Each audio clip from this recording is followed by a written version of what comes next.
오늘 요한복음 4장 23절에서 26절 말씀을 통하여서 예수가 그리스도라는 제목으로 말씀을 전하겠습니다. 먼저 말씀 함께 읽도록 하겠습니다. 아버지께 참되게 예배하는 자들은 영과 진리로 예배할 때가 오나니 곧 이때라. 아버지께서는 자기에게 이렇게 예배하는 자들을 찾으시느니라. 하나님은 영이시니 예배하는 자가 영과 진리로 예배할지니라. 여자가 이르되 메시아 곧 그리스도라 하는 이가 오실 줄을 내가 아노니 그가 오시면 모든 것을 우리에게 알려주시리이다. 예수께서 이르시되 내게 말하는 내가 그라 하시니라. 아멘. 같이 기도하도록 하겠습니다. 하나님 감사합니다. 이 시간을 통하여서 오직 예수 그리스도만을 붙잡고 누리는 응답의 시간 되게 하여 주옵소서. 성경에서 분명히 밝히고 있는 참된 복음의 비밀을 붙잡고 누리는 응답의 시간 되게 하여 주옵소서. 지혜와 계시 영 되신 성령 하나님께서 우리의 마음의 눈을 밝혀서 하나님을 알며 그리스도를 참되게 할 수 있는 은혜의 시간 되게 하여 주옵소서.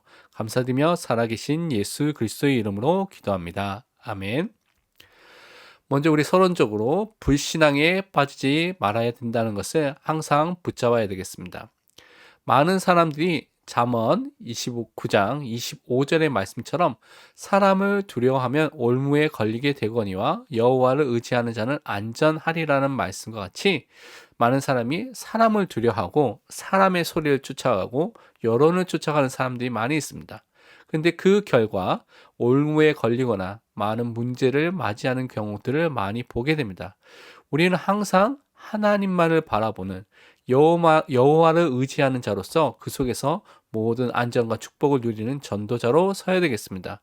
왜냐하면 히브리서 4장 2절 말씀 보니까요. 그들과 같이 우리도 복음 전함을 받은 자이나 들은 바 그 말씀이 그들에게 유익하지 못한 것은 듣는 자가 믿음과 결부시키지 아니함이라 라고 분명히 말씀하고 있습니다.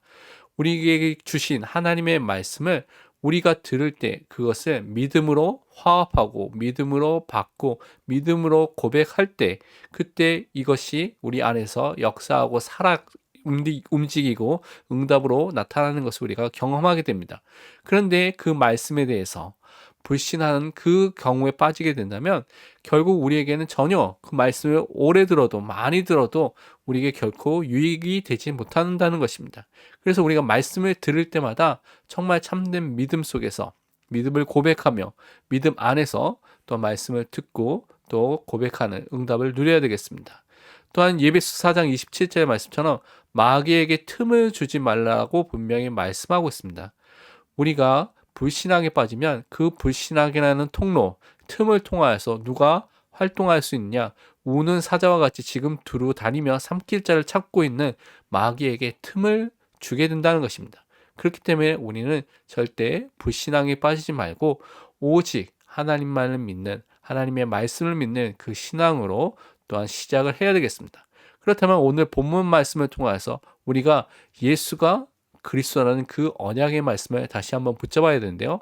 맨 먼저 우리가 생각해야 될 것이 예수 그리스도를 믿지 않는 죄인의 삶과 그 상태를 항상 우리가 깊이 알고 현장을 이 눈으로 볼 수 있는 그 영안이 열릴 수 있도록 기도를 해야 되겠습니다. 지금 많은 사람들이 현장에서 열심히 노력하고 착하게 바르게 살아도 참된 행복과 안식과 평안이 없는 그런 삶을 살고 있는 것을 너무나 많이 봅니다. 그래서 최근에도 끔찍한 사고로서 아버지가 또 자기 두 아들을 죽이고요. 부인까지 죽이게 되는 그런 사건도 있는 것을 우리가 보면서 너무나 안타깝고 너무나 끔찍하다는 생각이 많이 듭니다. 요한복음 2장에 보니까 1절에서 3절 보니까 갈릴리 가나에 혼례 결혼잔치가 있었습니다. 그래서 예수님의 어머니도 초청을 받고 예수님도 초청을 받고 또 그 제자들도 혼례 청함을 받았습니다. 그런데 그 혼인잔치에서 가장 중요한 것 중에 하나가 포도주인데 잔치 음식 중에 포도주가 너무나 중요한데 그 포도주가 떨어진 사건인 것을 우리가 잘 알고 있습니다. 그래서 예수의 어머니가 예수에게 이르되 저들에게 포도주가 없다라고 하시면서 예수님께서 갈릴리 가나에서 첫 번째 기적인 물이 포도주가 되도록 하는 그 표적을 일으킨 것을 우리가 알고 있습니다. 이렇게 가정이 행복하도록 또 결혼을 통해서 행복하도록 열심히 노력하고 준비했는데 갑자기 우리가 해결할 수 없는 갑자기 일어나는 이런 문제와 사건들이 계속해서 발생할 수 있다는 것입니다. 그런데 우리가 우리 힘으로 능력으로 이것을 해결할 수 없는 그런 문제와 상황을 맞닥뜨리고 그 속에서 많은 사람들이 좌절하거나 낙심하거나 또 낙담하는 경우가 너무 많이 있는 것을 보게 됩니다. 요한복음 3장에는 니고데모라는 사람이 나옵니다. 근데 성경을 보니까 바리새인이라고 설명을 하고 있습니다. 그리고 유대인의 지도자라고 설명을 하고 있습니다. 바리새인이면 하나님의 말씀에 대해서 암송을 하고 또 가르칠 정도로 너무나 뛰어난 사람이고요. 유대인의 지도자라고 말씀하는 것을 볼 때 그가 정치적으로나 사회적으로나 많은 사람들에게 인정받는 지식인이며 지도자인 것을 우리가 분명히 알 수 있습니다. 그런데 2절 말씀 보니까 그가 밤에 예수께 와서 이르되 랍비여 우리가 당신은 하나님께로부터 오신 선생일 줄 아나이다. 하나님이 함께 하시지 아니하시면 당신이 행하시는 이 표적을 아무도 할 수 없습니다 하고 밤에 몰래 예수님께 찾아왔습니다. 그래서 그가 갖고 있는 문제를 갖고 예수님 앞에 왔을 때 예수님께서는 그가 아무리 성경을 많이 외우고 있고 또 많은 사회적으로 정치적으로 지위가 있고 또 인정받는 사람이라도 그가 지금 중생을 받지 못하고 거듭나지 못하고 하나님 나라에 들어가지 못하는 그런 상태인 것을 아시고 그 중생의 비밀 성령으로 거듭나야 된다는 그 비밀을 알려주시며 독생자 예수 그리스도를 믿을 때 참된 영생 구원이 있는 것을 확실하게 정확하게 증거한 것을 우리가 알 수 있습니다. 요한복음 4장에 보니까요. 오늘 전체 읽지 않았지만 우리가 수가성 연인, 사마리아 수가성의 연인에게 예수님께서 그 여인과 만나서 그 여인에게 참된 복음을 증거하는 장면을 우리가 알고 있습니다. 그랬을 때 그 여인과 대답을 하면서 예수님께서 4장 16절 18절에 뭐라고 말씀하냐면 이르시되 가서 내 남편을 불러오라고 말하고 있습니다. 근데 여자가 대답하여 이르되 나는 남편이 없나이다. 예수께서 이르시되 내가 남편이 없다 하는 말이 옳도다. 너에게 남편 5이 있었고 지금 있는 자도 내 남편이 아니니 내 말이 참되도다라고 말씀하셨습니다. 이 여인은 너무나 이런 과거가 또 너무나 수치스러울 수도 있고요. 부끄러울 수도 있고 또 여러 가지 비난을 피하기 위해서 가정 정오가 뜨거울 때 몰래 또 우물가에 와서 물을 뜨기 위해서 오다가 예수님을 만난 것을 우리가 알고 있습니다. 그래서 예수님께서 대화를 하면서 남편을 데려오라고 했을 때 이 사람은 남편이 없다라고 말했죠. 근데 예수님께서는 이 사람의 과거를 아시고 네가 남편 5이 있었고 또 지금 있는 사람도 같이 살고는 있지만 또 남편이 아니라는 것을 말씀해 주면서 이 사람에게 또한 복음을 전할 수 있는 그 시작을 한 것을 우리가 알고 있습니다.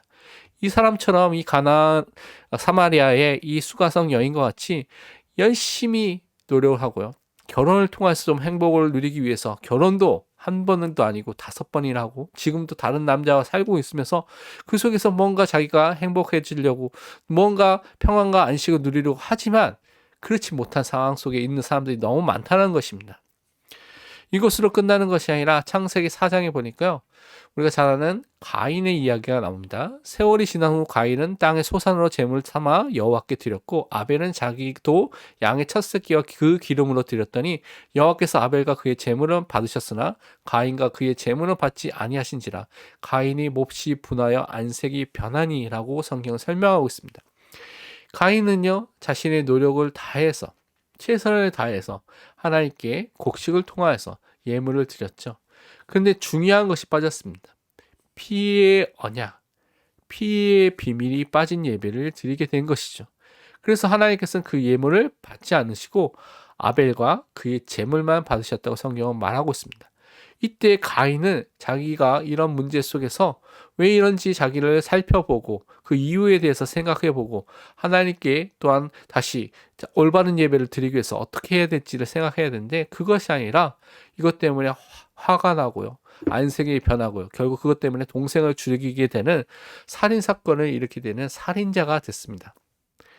자기 노력으로 열심으로 행복하고 뭔가 만족을 얻고 인정을 받고 안식과 평안을 누리려고 하지만 그렇지 못한 경우, 그렇지 못한 많은 문제와 사건을 만난 경우가 너무나 많이 있습니다.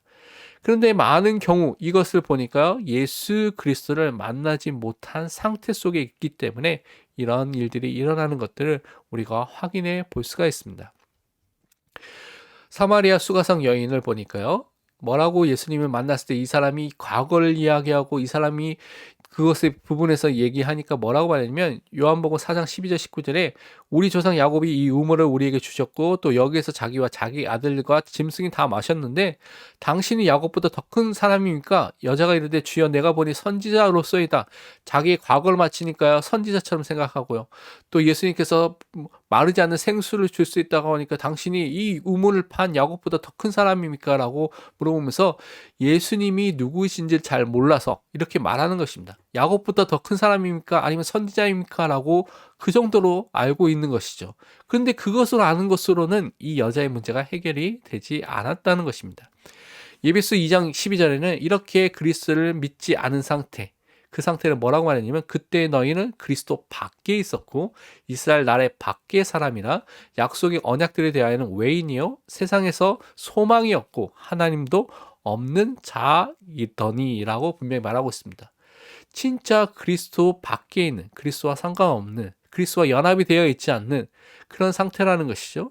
이스라엘의 나라, 하나님이 선택하신 그 백성 바깥에 있던 사람이었고 또한 약속의 언약의 관계가 없는, 멀리 있는 사람이 있고 참된 소망이 없는, 결국 하나님이 없는 그런 존재가 그리스도를 믿지 않는 사람, 그 사람이라는 것이죠. 그 사람에 대해서 성경 말하기를 로마서 3장 9절에 그러면 어떠하냐 우리는 나으냐 결코 아니라 유대인이나 헬라인이나 다 죄 아래 있다고 우리가 이미 선언하였느니라 라고 말씀하고 있습니다.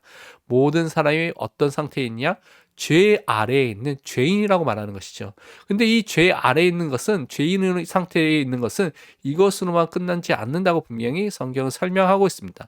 로마서 5장 12절에 보니까 그러므로 한 사람으로 말미암아 죄가 세상에 들어오고 죄로 말미암아 사망이 들어왔나니 이와 같이 모든 사람이 죄를 지었으므로 사망이 모든 사람에게 이르렀느니라. 이 죄 아래에 있다는 것은, 죄인으로서 또 죄를 짓고 있는 그 상태 속에 있다는 것은 사망의 지배를 받는, 사망이 모든 사람에게 이르러서 통치하고 있는 그 상태 속에 있다는 것입니다. 그래서 히브리서 2장 14절 15절에는 이렇게 설명하고 있죠. 죽음의 세력을 잡은 자가 있는데 그게 누구냐? 곧 마귀라고 말하고 있고요. 사람들이 어떤 상태에 있냐? 죽기를 무서워함으로 한평생 매여 종로를 타고 있는 모든 자들이라고 말하고 있습니다. 사람들이 사망의 종으로, 죄의 종으로 살고 있고 무서워 살고 있는데 종로를 타고 있는데 결국 누구의 종이냐? 마귀의 종으로, 마귀의 자녀로 지금 살고 있다는 것이죠. 이것이 불신자의 영적인 실존입니다. 죄인으로서 영적인 죽음, 하나님을 떠나서 정말 생명의 근원 대신 하나님 떠나 있는 영적 사망의 상태 속에 있고요. 결국 그것으로 인하여서 마귀의 종로를 타고 있는, 죄와 사망의 종로를 타고 있는 상태 속에 있다는 것입니다. 그래서 이 안에 있으니까 아무리 노력을 해도, 아무리 가져도, 아무리 무엇인가 이 세상의 방법을 통해서 행복해지려고 해도 절대 행복해질 수가 없다는 것입니다. 그래서 하나님께서 우리를 참된 구원을 주시고 평안과 행복과 모든 것을 회복하기 위해서 하나님께서 약속하신 것이 바로 그리스도, 메시아입니다. 그런데 오늘 요한복음 4장에 보니까 예수님이 바로 하나님이 약속하신 바로 그 그리스도이라는 것을 분명히 증거하고 말씀하고 있습니다. 그래서 우리는 예수가 그리스도라는 이 언약을 확실하게 분명하게 붙잡아야 되겠습니다. 먼저 우리가 생각해야 될 것은 예수님은 모세보다 훨씬 뛰어난 참 선지자이시다는 것을 우리가 확실하게 다시 한번 붙잡아야 되겠습니다. 그 당시 예수님 다시의 마태복음 21장 46절의 말씀처럼 사람들은 예수님을 선지자로 알고 믿고 따라갔던 많은 사람들이 있었습니다. 아까 전에 보는 사마리아 수가성 그 여인도 예수님이 자기 과거에 대해서 맞추니까 주여 내가 보니까 선지자로서이다라고 하면서 예수님이 선지자처럼 보였다고 분명히 말하고 있습니다. 그런데 예수님이 그냥 보통의 선지자가 아닌 참된 선지자, 이 선지자직을 완성하기 위해서 오신 분이라고 분명히 성경은 말하고 있죠. 신명기 18장 18절을 보니까 내가 그들의 형제 중에서 너와 같은 선지자 하나를 그들 위하여 일으키고 내 말을 그의 입에 두리니 내가 그에게 명령하는 것을 그가 무리에게 다 말하리라라고 말씀하고 있습니다. 이게 모세에게 약속해 주신 것이죠. 모세와 같은 선지자, 그래서 모세보다 더 뛰어난 선지자를 더 주실 것이라고 분명히 말씀하고 있는 것이죠. 그래서 그것을 통해서 하나님의 말씀을 그대로 증거할 것이라고 말하고 있는데 이것이 어떻게 성취됐냐? 히브리서 1장 2절에 보니까 이 모든 날 마지막에 아들 예수님을 통하여서 그리스도를 통하여서 우리에게 말씀하셨으니 이 아들을 만유의 상속자로 세우시고 또 그로 말미암아 모든 세계를 지으셨느니라라고 말씀하고 있습니다. 이 예수님이 우리에게 하나님의 말씀을 증거하는 참된 선지자로 오셔서 하나님의 말씀, 구원을 주시는 하나님, 또 하나님에 대한 부분들을 정확하게 확실하게 알 수 있도록 모든 것들을 말씀하시고 알려주시는 참된 선지자의 일을 하신 것입니다. 그래서 히브리서 10장 19절 20절에 그러므로 형제들아 우리가 예수의 피를 힘입어 성소에 들어갈 담력을 얻었느니 그 길은 우리를 위하여 휘장 가운데로 열어놓으신 새로운 살 길이요 휘장은 곧 그의 육체니라라고 말씀하고 있습니다. 예수님이 하나님 만날 수 있는 그 길을 우리에게 열어주셨죠. 새로운 살 길을 열어주시고 하나님 알 수 있는 그 지식과 그 말씀을 우리에게 계시해주고 알려주시는 그 참 선지자의 일을 하셨다는 것입니다. 또한 두 번째로 우리는 예수님은 아론보다 훨씬 뛰어난 큰 대제사장인 것을 우리가 붙잡고 응답을 누려야 되겠습니다. 원래 성경을 보니까요. 출애굽기 29장 9절 또 출애굽기 많이 여러분이 살펴보면 사실은 하나님께서 레위 지파 중에서 아론과 그의 아들들에게 이 제사장 직분을 맡기셨습니다. 아론과 그의 아들들에게 띠를 띄우며 관을 씌워 그들에게 제사장의 직분을 맡겨 영원한 규례가 되게 하라. 너는 이같이 아론과 그의 아들들에게 위임하여 거룩하게 할지니라고 분명히 말씀하고 있습니다. 이 말씀을 근거로 우리가 살펴보면 제사장은 누구만 될 수 있냐면 레위 지파만 될 수 있다는 것을 우리가 알 수 있습니다. 그런데 예수님께서 어떻게 레위 지파가 아니고 예수님은 유다 지파인데요. 다윗의 그 혈통으로 왕의 후손으로 오신 것을 우리가 분명히 알고 있는데 그런데 어떻게 이 유다 지파인 예수님께서 레위 지파가 해야 될 이 제사장의 일을 할 수가 있습니까? 이미 성경은 그 부분에 대해서 예언을 하고 있는 것을 우리가 확인해 볼 수가 있습니다. 시편 110편 4절에 보니까 여호와는 맹세하고 변하지 아니하시리라 이르시기를 너는 멜기세덱의 서열을 따라 영원한 제사장이라 하셨도다. 오실 메시아 그리스도에 대한 예언을 해 주시면서 이 메시아는 그리스도는 멜기세덱의 서열, 멜기세덱의 반차를 따라서 영원한 제사장의 일을 할 분이다라는 것을 설명해 주셨죠. 근데 멜기세덱은 언제 나옵니까? 여러분이 창세기 14장에 나옵니다. 창세기 14장 18절 19절을 보면 살렘 왕 멜기세덱이 떡과 포도주를 가지고 나왔으니 그는 지극히 높으신 하나님의 제사장이었더라. 그가 아브라함에게 축복하여 이르되 천지의 주제이시오 지극히 높으신 하나님이여 아브라함에게 복을 주옵소서 하고 아브라함에게 복을 준 장면이 나옵니다. 아브라함이 이제 전쟁에서 이기고 돌아왔을 때 이때 만나게 됐을 때 이것을 기록한 것이죠. 그런데 이 멜기세덱은 왕이면서도 지극히 높으신 하나님의 제사장 그 일을 하고 있는 것을 분명히 설명하고 있습니다. 이것은 앞으로 오실 메시아 그리스도 예수님에 대한 모형이고 그림자로 설명을 하고 있다고 많은 신학자들이 얘기하고 있죠. 그래서 예수님이 다른 것이 아니라 이 멜기세덱의 그 서열 반차를 따라서 우리에게 영원한 제사장 오셨습니다. 그래서 히브리서 2장 14절에는 그러므로 우리에게 큰 대제사장이 계시니 승천하시니 곧 하나님의 아들 예수시라 우리가 믿는 도리를 굳게 잡을지어다 라고 말씀하고 있습니다. 하나님의 아들 그 예수님이 우리에게 큰 대제사장이 되셔서 또 우리의 제물이 되셔서 하나님께서 우리에게 있는 모든 죄 문제를 그 아들 예수 그리스도를 통하여서 해결해 주신 것이죠. 그렇기 때문에 히브리서 9장 12절에는 염소와 송아지의 피로 하지 아니하고 오직 자기의 피로 영원한 속죄를 이루사 단번에 성소에 들어가셨느니라. 이 큰 대제사장이면서 또한 제물이 되신 자기의 몸을 또한 성전이셨던 그 예수님을 통하여서 모든 제사들을 다 완성시켰죠. 그래서 그리스도의 피로 영원한 속죄를 다 이루셨습니다. 그래서 우리에게 있는 모든 죄 문제, 과거, 현재, 미래의 죄 문제를 다 해결해 주시고 용서해 주신 것이죠. 그래서 우리는 예수님을 큰 대제사장으로 우리가 믿고 붙잡는 것입니다. 그러면서 예수님은 다윗을 훨씬 뛰어넘는 참 왕이라는 것을 우리가 붙잡는 것이죠. 사무엘 하 7장에 보니까 이 다윗에게 메시아 그리스도의 예언을 해준 것이 나오고 있습니다. 그래서 자기 다윗의 후손으로 또 메시아 그리스도를 보내시고 그의 왕위가 영원할 것을 예언해 주셨죠. 그래서 그 중에 한 말을 보면 7장 16절에 내 집과 내 나라가 내 앞에서 영원히 보존되고 내 왕위가 영원히 견고하리라 하셨다 하라라고 분명히 예언해 주셨습니다.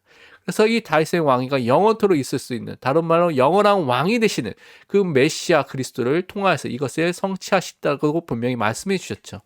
그런데 우리가 분명히 아는 것처럼 바벨론의 포로가 되면서 그 왕국이 딱 왕조가 끊어졌죠. 그래서 이 말씀이 성취 안 되는 것처럼 많은 사람이 생각할 수 있는데 하나님께서는 메시아 그리스도 예수님을 통해서 이것이 성취된 것을 분명히 마태복음부터 그 족보를 설명하면서 설명해 주고 있는 것입니다. 그래서 예수님에 대해서 설명하길 요한계시록 19장 16절에 그 옷과 그 다리에 이름이 쓴 것이 있으니 만왕의 왕이요 만주의 주라 하였더라고 분명히 밝히고 있습니다. 예수님이 누구냐?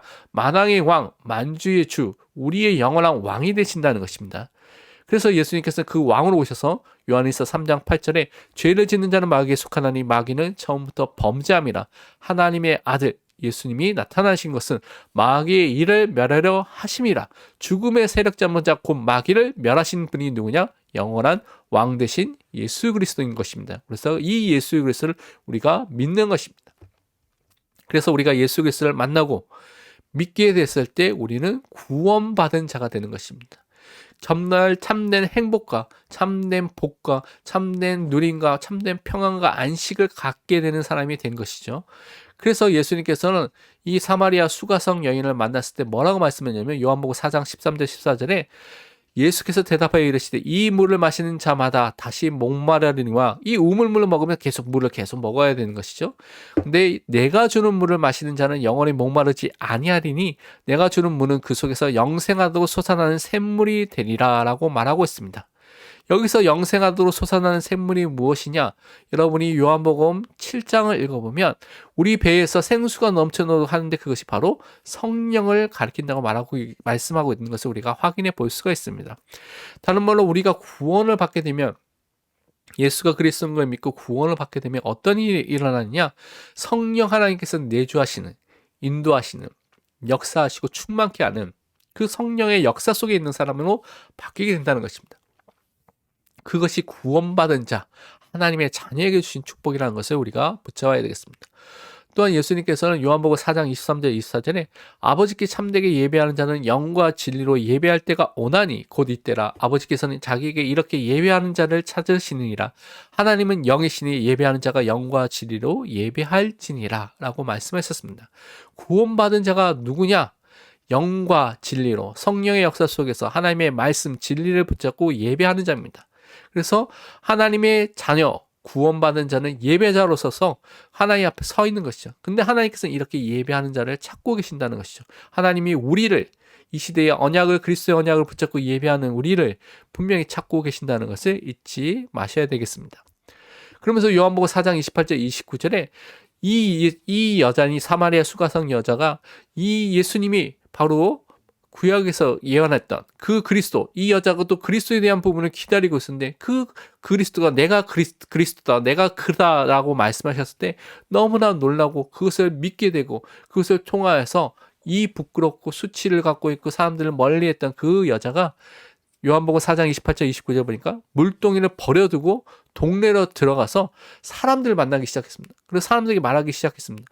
내가 행한 일을, 모든 일을 내게 말한 사람을 와서 보라. 이는 그리스도가 아니냐 하니 자기의 과거와 모든 것들 아는 이분을 만났는데 이분이 누구냐면 바로 그리스도다라고 사람들에게 증거했습니다. 우리가 구원받은 이후에, 우리가 하나님의 자녀된 이후에 우리에게 어떤 일이 일어나게 되냐? 우리가 그리스도를 말하는, 그리스도를 증거하는, 그리스도의 증인으로, 그리스도의 제자로, 전도자로 현장에 서게 되는 응답을 하나님께서 우리에게 주시는 것입니다. 이것이 예수 믿는 사람에게, 구원받는 사람에게 주신 축복인 것을 우리가 붙잡아야 되겠습니다.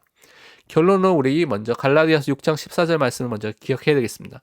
그러나 내게는 우리 주 예수 그리스도의 십자가 외에 결코 자랑할 것이 없으니 그리스도로 말미암아 세상이 나를 대하여 십자가에 못 박히고 내가 또한 세상을 대하여 그러하니라 라고 말씀하고 있습니다. 우리가 자랑할 것이 무엇이냐? 우리의 학력, 우리의 배경, 우리가 가진 것, 우리가 잘하는 것, 그것이 아닙니다. 주 예수 그리스도의 십자가만을 자랑하는, 그것만을 붙잡고 말하는 전도자가 되어야 되겠습니다.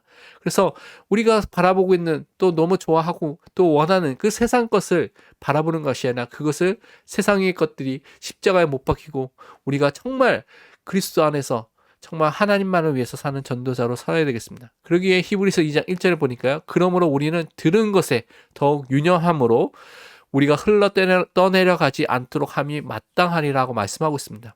우리가 들은 하나님의 말씀, 이 복음에 어떻게 해요? 더 가까이 주의를 기울이고 집중을 해야 된다는 것입니다. 그래서 우리가 미끄러 넘어지지 않도록 잘못 다른 것에 빠지거나 유혹에 빠져서 우리의 시선과 우리 모든 것이 흐트러지지 않도록 떠내려가지 않도록 우리가 집중, 어텐션, 주의를 어디에 기울여야 되냐? 우리가 들었다는 이 복음에 항상 집중해야 되겠습니다. 그렇기 때문에 예수 그리스도의 십자가의 복음을 구원의 길이라는 우리에게 주신 복음을 누릴 수 있는 가장 중요한 기본적인 우리에게 주신 가장 중요한 메시지를 통해서 우리가 그것을 확인하고 누리고 집중하고 주의하는 응답을 우리가 날마다 누려야 되겠습니다. 기도하고 마치도록 하겠습니다. 하나님 아버지 참 감사합니다. 사마리아 수가성 여인과 같이 많은 사람들이 자신의 행복과 또 자기가 갖고 있는 것들을 위해서 열심히 노력하고 열심히 살고 있지만 그것으로 인해서 우리가 참된 행복과 참된 능력을 또한 참된 축복을 가질 수 없는 것을 보고 한계에 부딪혀서 좌절하고 낙심하게 되는 경우가 너무 많이 있습니다. 그런데 하나님께서 우리에게 구원의 길 되신 예수 그리스도를 보내서 선지자상 왕 되신 그리스도를 통하여서 우리에게는 하나님 떠난 문제와 죄의 문제와 사단의 문제를 영원히 단번에 완전히 해결해 주시고 하나님의 자녀로 삼아주시며 예배자로 삼아주시며 전도자로 삼아주시고 그것을 통하여서 하나님만을 증거할 수밖에 없는 응답의 사람으로 불러주심을 감사드립니다. 하나님의 말씀에만 집중하며 그리스도에게만 집중할 수 있는 은혜를 날마다 더하여 주옵소서. 너무나 감사드리며 살아계신 예수 그리스도의 이름으로 기도합니다. 아멘.